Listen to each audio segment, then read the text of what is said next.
95 camions, donc environ 3 camions. Voilà, environ 3 camions. Voilà, maintenant si on devait louer ces camions, voilà. Si on devait louer ces camions, voilà, on aurait eu certaines contraintes avant de... Oh, j'ai fait quoi? 3 camions. Si on devait louer ces camions, on aurait eu certaines contraintes parce qu'on allait primer aussi quoi, sur l'économie en fait. Voilà, on allait calculer la durée parce qu'on ne nous a pas dit qu'on loue ces camions-là. On ne nous a pas donné les coûts de location, les prix de location des différents camions. Est-ce que vous comprenez un peu? C'est pourquoi moi j'ai arrondi en même temps à 3 camions. Mais si on devait louer les camions, est-ce que vous comprenez un peu? Si on devait louer les camions, on allait y mettre 2 hypothèses. Voilà, une hypothèse pour dire, on va choisir d'abord 2 camions pour voir à combien est-ce que le projet va nous coûter. Et est-ce que, si on prend 2 camions, est-ce qu'on va respecter toujours le délai qui nous est donné? Est-ce que vous comprenez un peu? Voilà, on prend 2 camions pour voir. Si je prends 2 camions, est-ce que ça sera économique et avantageux en termes de jeu, en termes de durée? Voilà. Si c'est pas avantageux, bon, je fais cette hypothèse d'abord. Je vais me prendre maintenant la seconde hypothèse pour dire, ah, moi je vais prendre 3 camions pour travailler. Donc la seconde hypothèse, donc je vais vérifier aussi pour voir est-ce que c'est rentable en termes d'économie. Est-ce que ça me permet aussi de respecter le délai, voilà, tout en économisant. Et puis je compare les deux résultats.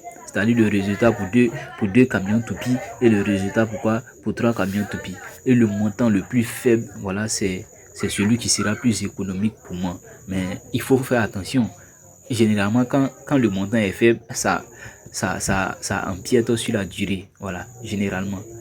Quand tu prends moins de camions, la durée des travaux, effectivement, c'est-à-dire même dans la vie réelle, voilà, sur les chantiers, lorsqu'on prend moins d'ouvriers, voilà, ça compromet la durée des travaux. Mais quand on prend plus d'ouvriers, voilà, ça nous coûte cher en termes de main d'œuvre, mais ça fait évoluer les...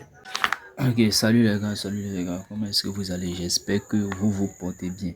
Voilà, c'est toujours votre technicien. On se retrouve pour une nouvelle vidéo, pour de nouvelles expériences, pour de nouveaux acquis. Très bien, partagez la vidéo au maximum afin que tout le monde puisse bénéficier des explications. Laissez en commentaire toutes vos préoccupations.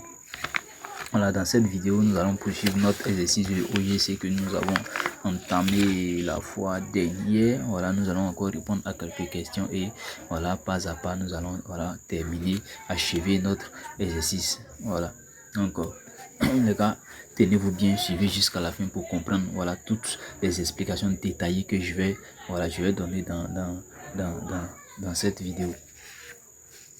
Très bien. Donc ici, nous avons calculé la fois dernière. La fois dernière, on nous avait demandé de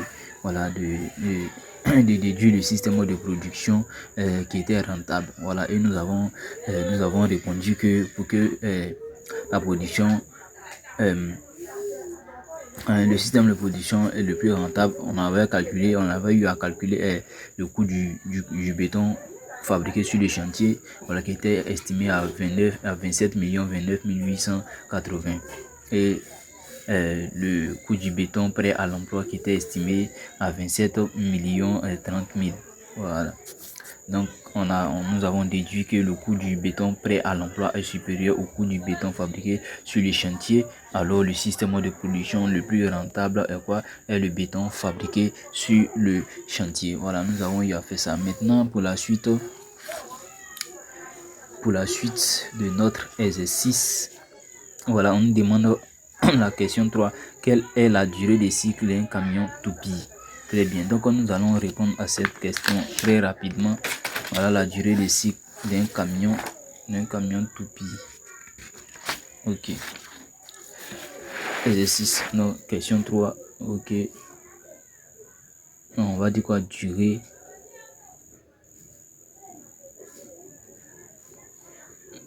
de cycle, voilà.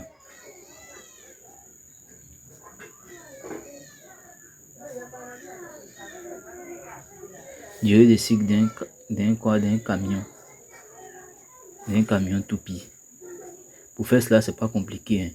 Voilà, vous n'avez qu'à suivre. Durée de cycle d'un camion toupie. On sait que quoi? On va mettre la formule d'abord. Durée de cycle DC est égal à quoi? Ça fait quoi? Ça fait le temps aller du camion. Non, ça fait quoi? D'abord, on va le charger. Voilà. On va le charger plus le temps aller. Ça fait quoi? Le temps de chargement. Voilà, on va le charger. Plus le temps aller. Le temps qu'il va mettre pour aller décharger. Voilà, pour aller pour aller sur le site voilà, pour verser le béton. Plus quoi? Le temps de déchargement. Voilà, le temps qu'il va prendre pour décharger le. Voilà, pour vider la cuve. Voilà, le temps de déchargement plus quoi? Le temps de retour. Voilà, le temps de chargement, plus le temps retour. Voilà, donc c'est sur ça que nous allons nous baser. Très bien, on va déjà voir ici le temps de chargement. Le temps de chargement, on nous dit quoi? Capacité de camion toupie, voilà. Vitesse moyenne en charge, voilà, 55 km à l'heure. Vitesse à vide est de combien? 85 km à l'heure. Le chargement dure 14 minutes. Donc le temps de chargement est égal à 14 minutes. Le chantier est situé à 8 km de l'unité de production de béton. Très bien. Donc on nous dit quoi? Temps de chargement. Temps de chargement est égal à combien? On nous a donné 14 minutes. Voilà. 14 minutes. 14 minutes. Qui est aussi égal à combien? Qui est aussi égal à il fait 14 divisé par 60. Voilà. Il a fait 14 divisé par 60. Voilà, vous pouvez calculer chez vous. Hein. Voilà. Ça fait 0,23. 0,23 heures. Voilà. Pourquoi j'ai fait 14 divisé par 60? Tout simplement parce que quoi, une heure fait 60 minutes. Est-ce que vous comprenez? Une heure fait 60 minutes. Est-ce que vous comprenez? Voilà, moi j'ai X qui m'a donné 40 minutes et 14 minutes. J'ai mon X qui m'a donné 14 minutes. Est-ce que vous comprenez un peu?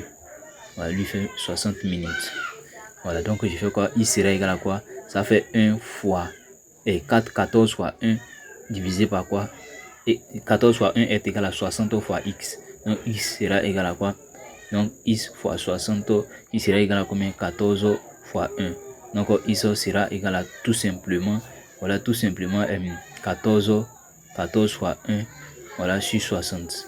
Voilà, donc pour venir faire le génie civil, il faut déjà avoir les acquis. Voilà, il faut avoir la base des mathématiques en fait. Voilà, donc c'est pourquoi j'ai fait tout simplement 14 divisé par 60 pour trouver le temps en heure. Donc on va calculer quoi? Le temps aller. Le temps aller. Donc ça c'est quoi? Temps de chargement. Donc maintenant temps aller. Donc temps, on a chargé le camion toupie. Maintenant il doit partir. Très bien.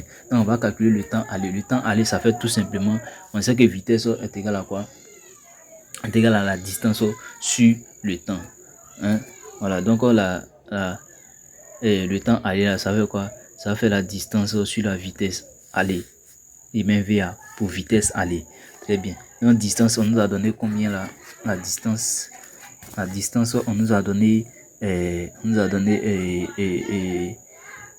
la distance kilo 8 km.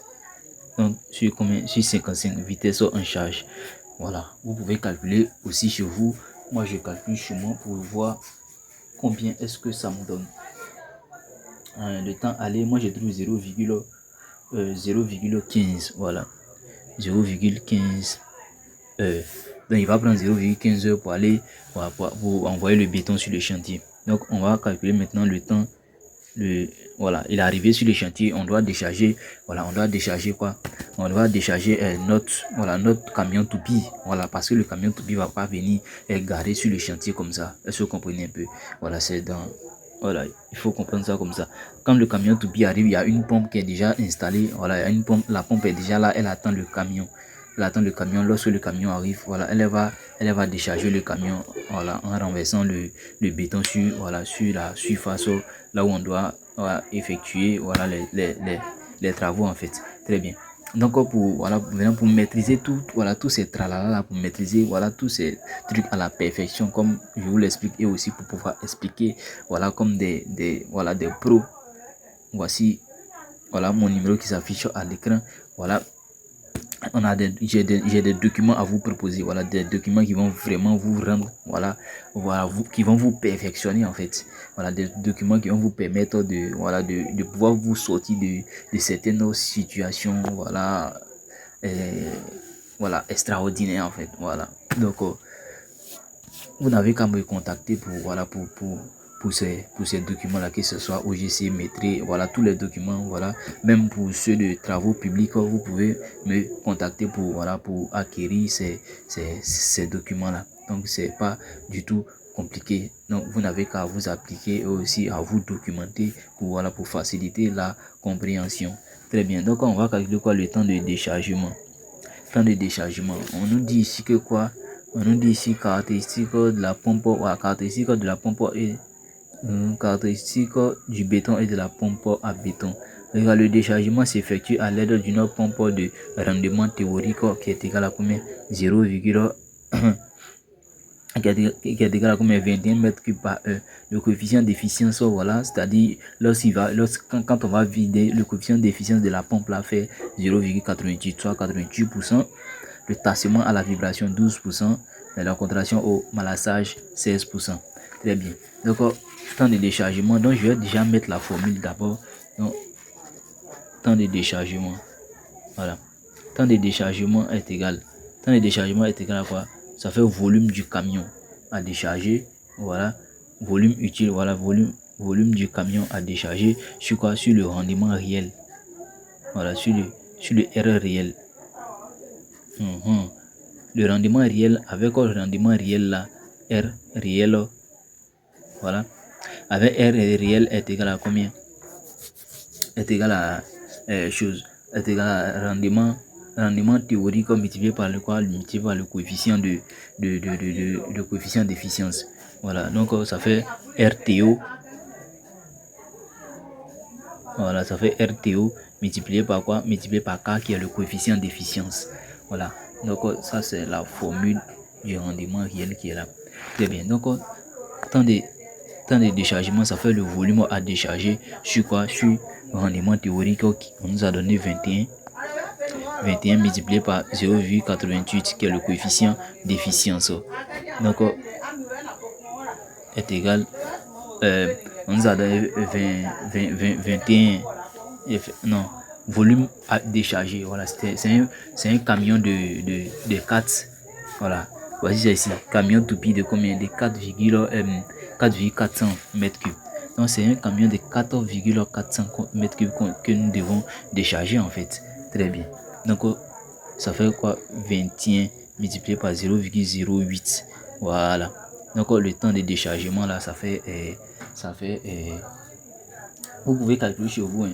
Voilà, ça fait 4,400 multiplié divisé par 21 fois 0,88. Moi je trouve 0,24. Moi je trouve 0,24. À vous de vérifier chez vous également.